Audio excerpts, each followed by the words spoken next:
As much as it may be difficult and challenging to make music together, we have all the tools that we need. We have an incredibly long history in music that is a history of innovation in technology and advancing human knowledge. We have an incredible opportunity.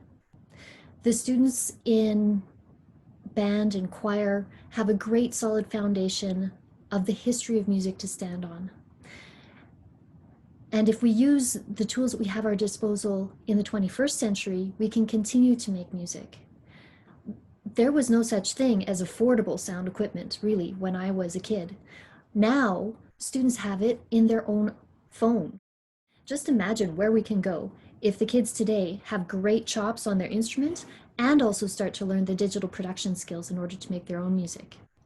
What students have to offer us is that they are comfortable with a lot of digital technologies.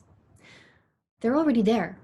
What we have to offer as musicians is the ability to listen and to give them access and information to perhaps traditions that they might not necessarily come across otherwise. If we work together, then we can do anything.